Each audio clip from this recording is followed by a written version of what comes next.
Selamat siang, perkenalkan saya Desti dari kelompok 6. Kami di sini berada di Candi Bajang Ratu, terletak di Dukuh Keraton, Desa Temon, Kecamatan Trawulan, Kabupaten Mojokerto.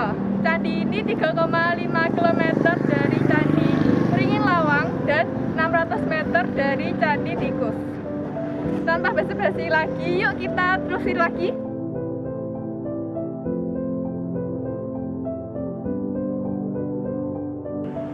Seperti biasa, sebelum kita masuk ke dalam candi, kita harus membayar tiketnya terlebih dahulu. Tiket tersebut berkisaran Rp3.000 per orang. Tiket tersebut berada di Jadi candi ini belum diketahui tentang asal-usulnya, raja yang memerintahkan pembangunan candi ini serta fungsi dari candi ini. Dari ketiga materi tersebut akan disampaikan dan dijelaskan oleh teman saya. Nama Bajang Ratu pertama kali disebut oleh OV tahun 1915. Arkeolog Sri Suyatmi Satari menduga nama Bajang Ratu ada hubungannya dengan Raja Jayanegara dari Majapahit. Karena kata Bajang berarti kerdil, menurut kitab Keraton dan cerita rakyat, Jayanegara dinobatkan taklah masih berusia bajang atau masih kecil, sehingga gelar Ratu Bajang atau Bajang Ratu melekat padanya.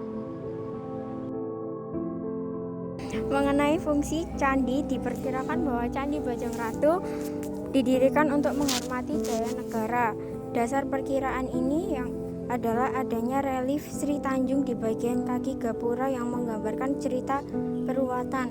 Relief yang memuat cerita peruwatan ditemukan juga antara lain Candi Surawarna. Candi Surawarna juga dibangun sehubungan dengan wafatnya Brewengker.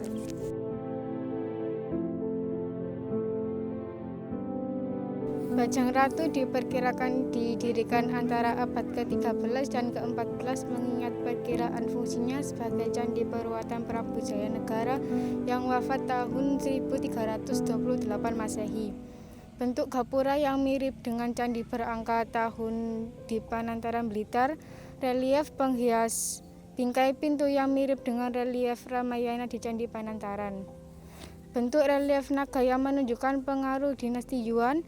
Brandes memperkirakan bahwa Bajang Ratu dibangun pada masa yang sama dengan pembangunan Candi Jago di Tumpang.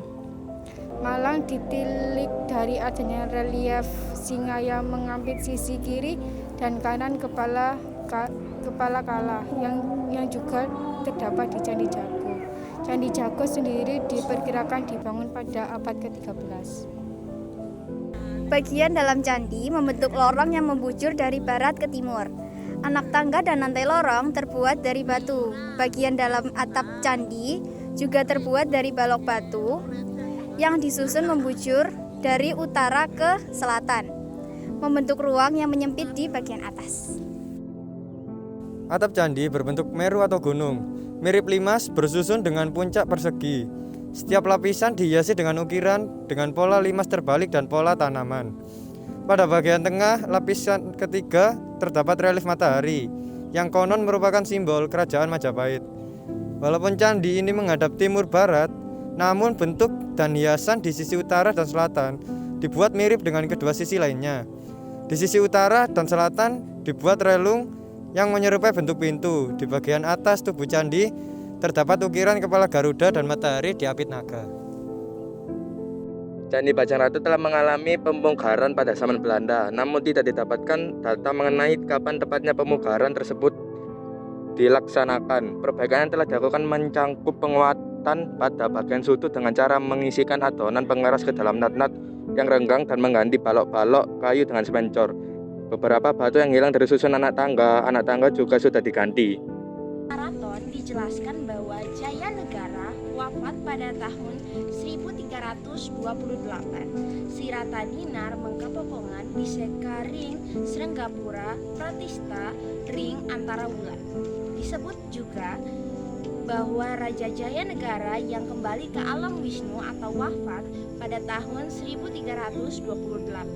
Dibuatkan tempat sucinya di dalam kedaton, dibuatkan arcanya dalam bentuk Wisnu di sila petak dan bubat, serta dibuatkan arcanya dalam bentuk Amoghasiddhi di Sukalila.